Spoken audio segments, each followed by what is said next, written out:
Nous allons maintenant passer à la table ronde.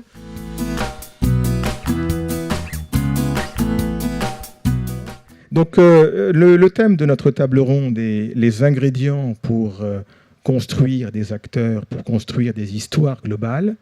Donc, avant de poser des questions un peu plus précises, je vais demander à nos 4 panélistes de se présenter, de façon, je dirais, à ce qu'on connaisse mieux votre société et votre rôle dans la société. On va commencer peut-être par Maëlys.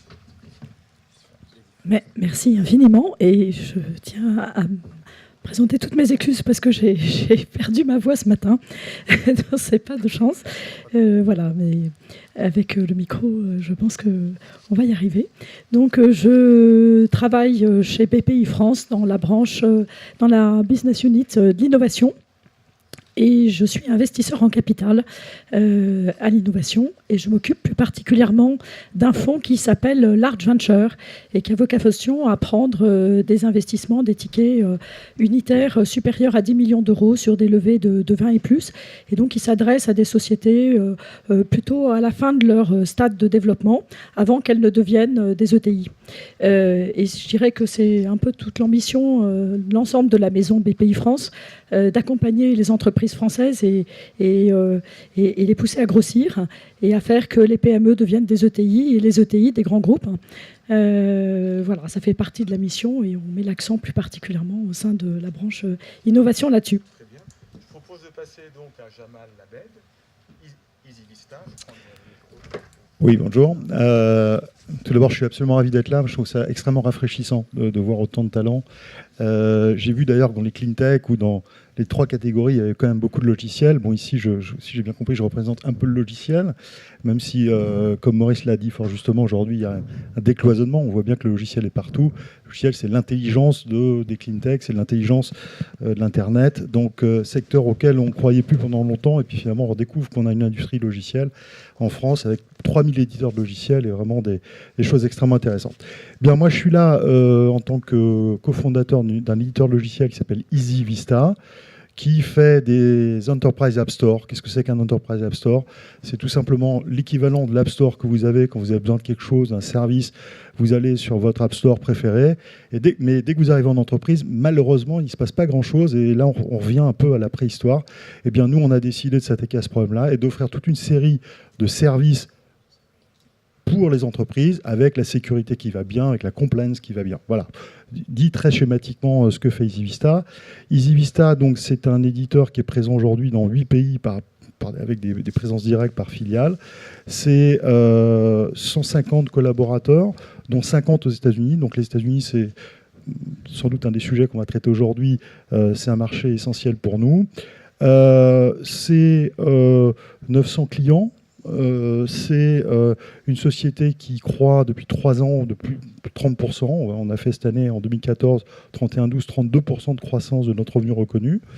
Et puis, société cotée en bourse. Donc, on a fait l'exercice de la bourse en 2005. Et on est assez content, puisque sur les 5 dernières années, il fallait acheter des titres il y a 5 ans, puisque le titre a cru de 1500%. Voilà. Bravo, bravo. Donc, merci. Jean-Christophe Lépine, Innoveox, et peut-être pourriez-vous nous dire que fait Innoveox, parce que je crois que c'est un métier... Alors, effectivement, d'abord, merci de nous recevoir. Je partage l'avis de mon voisin sur le côté rafraîchissant, notamment dans ces nouvelles technologies et les clean tech. La société Innoveox, elle est plus récemment que vous cotée en bourse, puisqu'elle a été sur Alternext 7 dans le premier semestre. Nous utilisons une technologie qui a été mise au point par le CNRS, je ne vais pas rentrer trop dans les détails compliqués, qui s'appelle l'oxydation hydrothermale supercritique, mais qui permet de détruire des déchets qu'aujourd'hui on n'arrive pas à détruire, qui vont être enfouis ou brûlés. On indiquait par exemple des déchets qui peuvent aller jusqu'à des armes chimiques. On les transforme, on récupère la totalité de l'eau propre qui est à l'intérieur. Il n'y a pas de NOx, de gaz dangereux. On récupère les métaux et on fournit en même temps une énergie positive très importante. Avec 1 tonne de déchets, on va récupérer 1 mètre cube d'eau propre et dans le même temps, on va fournir 1 MWh d'énergie positive, c'est-à-dire l'équivalent des 2 hectares dont on parlait dans le solaire.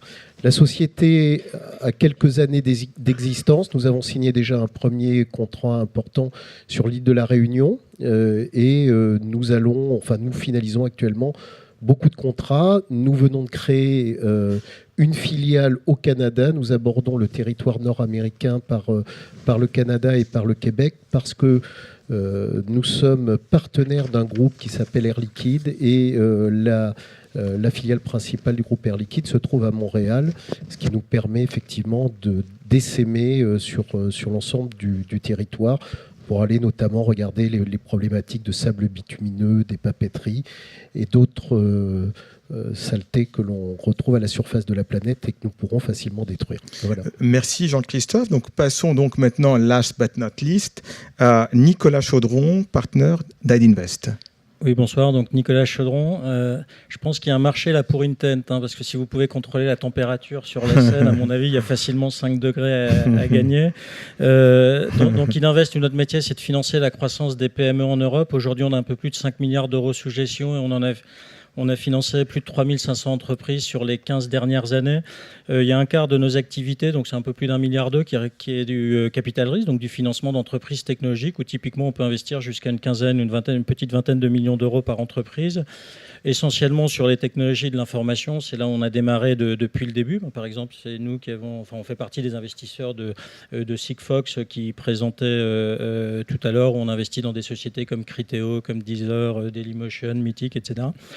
Et puis, il y a 7 ans maintenant, on a démarré une activité dans les clean tech qui représente à peu près aujourd'hui 20% de ce qu'on fait. Après, on rentrera dans le détail, mais ce serait intéressant de comparer la manière dont on crée des champions globaux dans l'Internet, dans l'IT, avec ce qu'on voit dans les clean tech. Les objectifs sont les mêmes, mais la manière d'y arriver est très différente.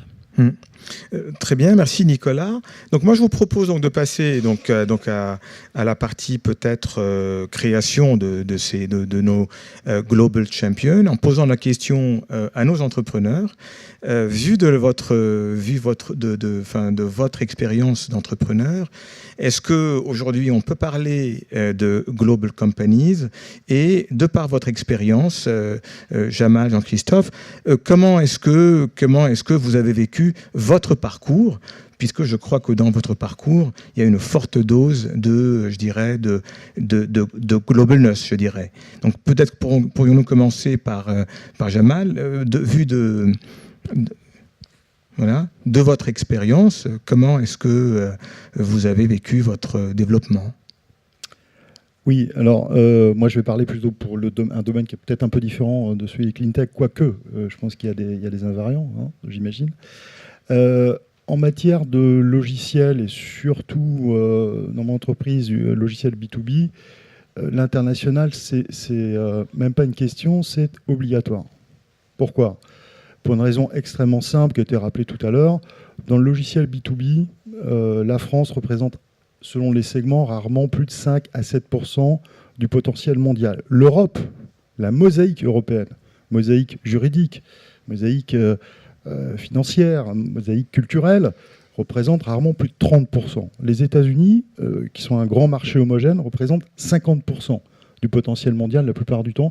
C'est le cas sur mon marché. Mes concurrents sont tous américains aujourd'hui. Le awareness, excusez-moi, le marketing, la réputation, elle se construit aux États-Unis. C'est comme ça, il faut en être conscient. Et j'ai l'habitude de dire que la meilleure porte d'entrée pour l'Europe, ou l'Asie même, c'est les États-Unis. C'est-à-dire qu'il faut avoir du succès aux États-Unis parce que les analyses Gartner, etc., sont tous aux États-Unis. Donc il n'y a pas de débat. Il faut beaucoup d'argent pour faire du logiciel. Je pense que mes voisins de droite le confirmeront. Alors cet argent, on peut le trouver en France, bien sûr, mais on le trouve beaucoup aux États-Unis aussi. Et donc, on va trouver là-bas un écosystème, je dirais, de financiers qui, en complément d'investisseurs européens, vont pouvoir nous aider à nous développer. Et enfin, l'international, c'est une pédagogie aussi. Ça permet, je dirais, de se confronter à un marché comme le marché français en logiciel. Ça peut être en soi un problème, parce que le comportement d'un client français n'est pas forcément le comportement d'un client plus globalisé. Donc, sans porter de jugement de valeur, bien évidemment. Donc pour toutes ces raisons, chez EasyVista, on ne s'est pas posé la question. Dès le départ, dès qu'on a démarré, il est évident pour nous, le marché, il était global. Alors, juste pour ne pas monopoliser la parole, ça veut dire quoi ? Ça veut dire qu'il faut s'y préparer. S'y préparer, ça veut dire penser son offre, non pas sur un modèle monomarché, mais global. Ça veut dire avoir une approche marketing très tôt, en particulier en termes de marketing produit, qui est une des grandes faiblesses de mon point de vue de logiciel français. Je ne l'ai pas dit, mais côté de ce que je fais chez EasyVista, j'ai aussi l'honneur de présider l'AFDEL, qui est le premier syndicat d'éditeurs logiciels en France, 400 éditeurs. Donc c'est une problématique que je vois chez EasyVista, mais que je vois chez beaucoup de mes confrères. Il faut s'y préparer en termes financiers, donc tout ça coûte cher, donc il faut bien évidemment préparer l'aspect financier. Et puis enfin, il y a l'aspect humain. Il faut très tôt réunir une équipe internationale en fonction des marchés cibles que l'on veut avoir. Voilà, je crois que donc pour nous, c'est comme ça qu'on a essayé de le faire. Évidemment, dans la pratique, ça a été long, ça a été compliqué, ça a été chaotique. Mais aujourd'hui, c'est très clairement ce qui tire la croissance d'EasyVista, que je rappelais tout à l'heure, 30% par an. On ne ferait pas cette performance en France. Très bien, donc on a tout à fait compris, je dirais Jamal, votre message, qui est de mettre les États-Unis comme un passage extrêmement important, je dirais, pas forcément obligé, mais dans le monde des logiciels, important, puisque l'écosystème est souvent américain, enfin une partie de l'écosystème. Moi, je ne veux pas délivrer de schéma de manière absolue. Je crois qu'il faut modérer sans doute le propos en fonction de son activité. Dans le domaine du logiciel, ce qui est grave, c'est de ne pas se poser la question. 2 mots là-dessus, si vous voulez. On voit beaucoup d'éditeurs qui démarrent en France, qui se développent, qui saturent leur marché, souvent sur des niches de marché, et qui ensuite se posent la question de l'international. Et là, souvent, il est trop tard, ou en tout cas, il y a un problème de time to market qui se pose. Donc, à tout le moins, il faut se poser la question. Et quand on regarde l'international, moi, mon expérience, encore une fois, elle ne vaut que pour moi, c'est que s'implanter aux États-Unis, c'est pas plus compliqué, loin de là, que de s'implanter en Allemagne ou au UK. Où d'ailleurs, mon entreprise a eu 2 échecs. Alors, on est revenu après, mais donc voilà, je crois qu'il y a eu, et là-dessus, nos amis financiers, je crois, portent une part de responsabilité. Excusez-moi, je ne peux accuser personne. Je comprends une part de responsabilité négative de mon point de vue. Pourquoi ? Parce qu'il y a eu beaucoup d'échecs d'éditeurs français aux États-Unis, quelques succès, mais enfin qui cachent, je pense, la forêt de tous les échecs. Donc ils sont restés avec cette idée que les États-Unis c'est compliqué, c'est cher, etc. Or, pour moi, aujourd'hui, c'est la seule façon de construire un succès global. C'est la seule. Et au-delà de ça, dernier point, je termine là-dessus, je crois que ce qui est criminel, excusez le terme, c'est de ne pas se poser la question. Quand on voit la richesse technologique qui existe, moi je m'intéresse beaucoup aujourd'hui à des sujets comme le big data, il est évident qu'il faut tout de suite poser la question, c'est pas forcément aux financiers d'y répondre, mais je pense que la question doit se poser. Lever de l'argent pour faire quoi ? D'accord. Voilà. Très bien. Mais très bien, Jamal. C'est un sujet donc, qui me... Non, mais tout à fait. C'est un sujet fondateur. Donc, peut-être pouvons-nous poser la question, peut-être dans un domaine un peu différent. Mais vous, Jean-Christophe, comment est-ce que vous avez vécu ce développement ? Comment est-ce que pour Innoveox, vous avez vécu le développement de votre entreprise? Alors, juste pour rebondir sur ce que Jamal disait, effectivement, je crois qu'aux États-Unis, les technologies, on les voit plutôt, les nouvelles technologies, on les voit plutôt investir à l'intérieur comme une chance, alors qu'en France, on le perçoit un peu plus comme un risque. Je ne sais pas si c'est... En tout cas, c'est pas de moi, c'est de Nicolas Hulot. Donc, je n'en porterai pas la responsabilité, mais voilà. Nous, on n'aurait pas forcément dû s'installer directement en France. On a regardé le monde des clean tech en France, est quand même... très absorbé par des grands acteurs. On les connaît, il y avait quelqu'un d'ailleurs qui était présent. Et donc c'est beaucoup plus compliqué pour une petite société qui apporte quelque chose de nouveau d'aller se frotter à une concurrence qui est principalement liée pour nous aux incinérateurs. En allant justement au Canada, on s'aperçoit qu'eux ont déjà fait des démarches environnementales un peu plus poussées. Il y a de l'argent, on nous attend, on attend les nouvelles technologies françaises. Alors il n'y a pas que là, mais ils ont arrêté les incinérateurs. En Chine, alors c'est un sujet un peu plus compliqué, mais il y a des problèmes de pollution et eux sont prêts directement à évoluer et à faire un saut quantique justement dans les technologies, à ne pas prendre des vieilles recettes, mais à trouver des nouvelles recettes. Ils en ont besoin. L'Afrique également. Donc on a beaucoup de marchés qui sont ouverts et l'argent effectivement est souvent un tout petit peu plus présent. Alors pas pour la création des sociétés, on est vraiment aidé en France, mais à partir du moment où on a besoin, on parlait d'argent et l'industrie environnementale, c'est un sujet quand même qui est consommateur de cash, ce sont des mini-usines, des unités qui coûtent assez cher. C'est sûr qu'on a un essoufflement entre la partie recherche et le développement industriel. Là, il y avait quelque chose qu'aujourd'hui la BPI semble avoir comblé, mais qui encore récemment était encore un sujet un peu compliqué. D'accord, très bien. Alors, pour rester dans le domaine des clean tech, mais pour passer maintenant de l'autre côté, je dirais, de la création, Nicolas Chaudron, vous êtes souvent confronté à des choix stratégiques. Où faut-il aller après un premier développement, souvent en France? Si l'équipe est prête ou si vous pensez que l'équipe est prête, quelles sont un peu vos best practices ou quelles sont un tout petit peu vos premières réflexions? Quelles sont les premières choses que vous avez envie de partager avec nous sur le développement global d'une société ou développement d'une société? Alors, la manière dont ça se passe dans l'IT, et d'ailleurs les réponses sont assez représentatives de notre propre expérience, c'est que c'est pas du tout pareil dans l'IT et dans les clean tech.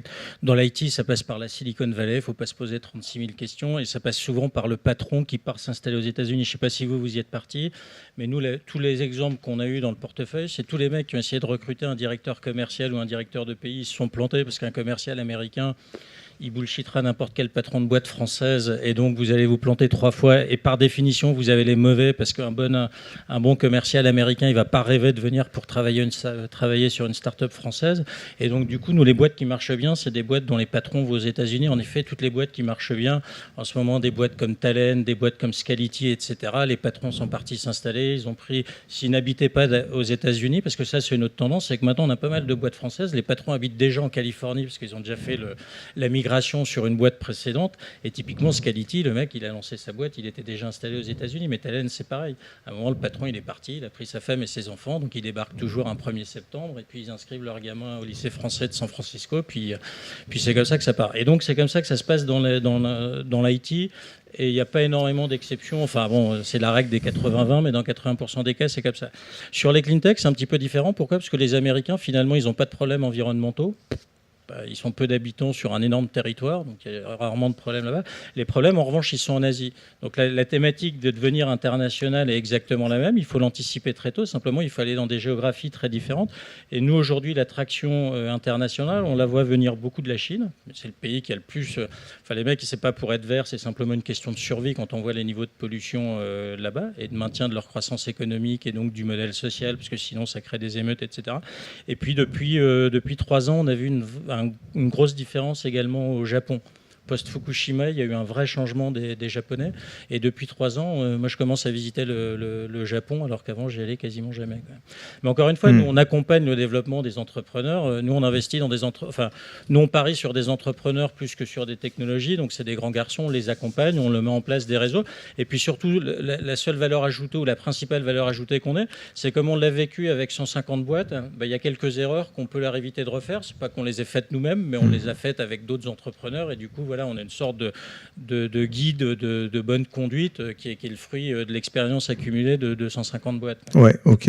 Et Maëlys, je dirais en termes de un peu vu encore une fois dans le domaine je pense que vous suivez un peu plus, qui n'est pas le domaine des clean tech, je crois. De façon plus privilégiée, c'est le domaine de l'innovation de façon générale. Est-ce que vous avez aussi vos best practices ou est-ce que vous avez une approche plus pragmatique? Comment est-ce que vous conseillez ces patrons de boîtes où vous êtes présente, quand vous êtes présente dans leur boîte, pour se développer? Alors, tout d'abord, je confirme exactement tout ce que Jamal, Jean-Christophe et Nicolas ont pu dire juste auparavant. On voit effectivement clairement que les États-Unis sont très rapidement assez essentiels, notamment dans le domaine de l'IT, mais pas seulement, dans le domaine des biotech ou de la medtech également.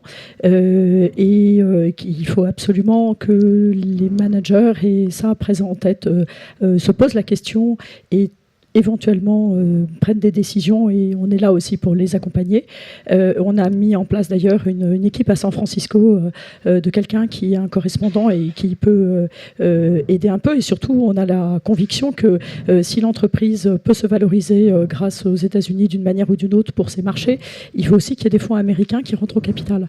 Et on n'est pas là pour favoriser spécialement ça, mais on est vraiment très conscient que ça peut être indispensable et que c'est un point important. Je donne un exemple. On a investi cette année, en 2014, dans un éditeur de logiciels de e-santé, Voluntis, et c'était un tour de 20 millions d'euros début d'année dernière, et on a fait rentrer à cette occasion également un Américain dans le tour de table, et c'est essentiel pour que cette société puisse avoir accès à des grands comptes et ensuite se valoriser. Alors, la valorisation, c'est un point assez essentiel. Et également, on l'a vu, puisqu'on a accompagné sur le Nasdaq certaines de nos participations qui étaient déjà cotées en France. Et on voit qu'en termes de valorisation, ça permet vraiment de faire le jump, de passer sur le Nasdaq, sans renier la partie de placement européenne qui a été faite, et française spécifiquement. Mais la valorisation, on la trouve nettement aux États-Unis. Il y a quand même une maturité des investisseurs qui permet de faire ça. D'accord. Donc, pouvoir accompagner nos sociétés D'accord. dans tout Très bien. c'est important. Très bien. Alors, je vous propose donc de prendre des témoignages.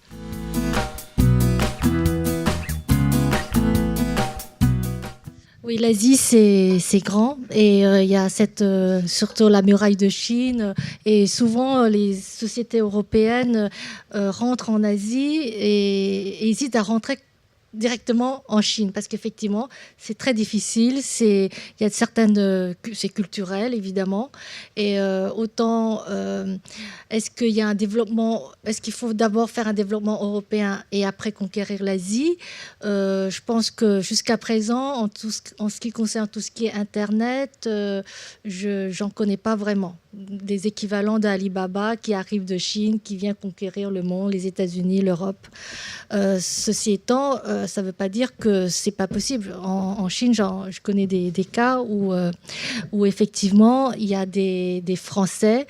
Il y en a certaines, par exemple, je crois que Mythic et Viadeo, ils ont beaucoup investi, mais ils n'ont pas forcément eu les résultats escomptés. Mais il y a d'autres sociétés, comme par exemple Fred & Fari, ils sont installés à Shanghai, ils ont embauché 200 personnes en quelques mois. Il y a l'équivalent d'une société qui est montée par des Français qui s'appelle Glamour Sales, et équivalent de vente privée ici. Et aujourd'hui, donc ils ont un énorme succès, et maintenant ils ont changé le nom, et maintenant ils ont un nom vraiment chinois pour pouvoir vraiment atteindre le succès escompté. Voilà. Très bien. Donc, je pose la question à Tom Torelli. Vous, Tom, vous êtes très présent sur l'axe France-États-Unis, surtout pour l'accompagnement légal, évidemment, avec beaucoup de propriété intellectuelle. Est-ce que vous avez vu dans les sociétés, je vous en prie, Tom, dans les sociétés que vous développez, peut-être une nouvelle conscience d'aller plus vite, plus tôt, vers d'autres pays, dont les États-Unis? C'est une tendance de fond? 30 secondes. Sans question, pour beaucoup de nos clients, leur premier marché, c'est les États-Unis. Ils le savent, ils le reconnaissent dès le départ. Le problème, c'est que ça prend du temps et ça prend énormément d'argent, mais surtout le temps. Si vous, les chefs d'entreprise, ne sont pas prêts à partir aux États-Unis comme Jamal l'a fait, combien de fois Jamal? Des cinquantaines de fois de déplacements aux États-Unis ou plus. Donner le pouvoir à quelqu'un dans votre société. C'est un peu une question culturelle. Il faut avoir non pas uniquement l'ambition, mais un engagement pour y réussir. Mais surtout dans le soft, mais en beaucoup d'industries. Ok, merci. Merci Tom. Alors encore deux témoignages. Alors Michael Mamou, Smart Angels. Est-ce que vous êtes là, Michael? Oui. Alors Michael Mamou, une nouvelle tendance de fond, le crowdfunding. Est-ce que le crowdfunding peut contribuer à créer des leaders globaux? Alors, avant de créer les leaders globaux, on a besoin, à mon sens, de s'ancrer localement et de bien s'entourer, bien se préparer pour devenir un leader global. Nous, en tant que plateforme de crowdfunding, ce qu'on fait, c'est qu'on vient, lors d'opérations d'augmentation de capital, on vient agréger différents acteurs de financement sur la plateforme pour aider les entreprises à grandir, à se développer et à pouvoir assumer leur plan de développement qui, à terme, deviennent globaux. À mon sens, le crowdfunding, c'est un premier moyen de tester le marché. C'est-à-dire que finalement, on peut communiquer sur son produit, sur son service au marché et bénéficier de conseils, d'insights, d'un carnet d'adresses auprès de tous les gens auxquels on va adresser l'opération de levée de fonds. Et en l'occurrence, comme on utilise Internet, ce sont des informations qui, dans un premier temps, sont publiques. Et donc, on peut bénéficier de l'insight, des contacts, de partenariats auprès du plus grand nombre. En ce sens-là, le crowdfunding permet de construire les bases pour devenir un leader global. Merci Mickaël. Et je vais demander à Dominique Rancurel, donc AFIC Orcos Capital. Dominique, êtes-vous là? De nous dire quelques mots sur l'AFIC et sur ce que fait l'AFIC dans ce domaine. Bonjour, je vais parler avec ma casquette AFIC.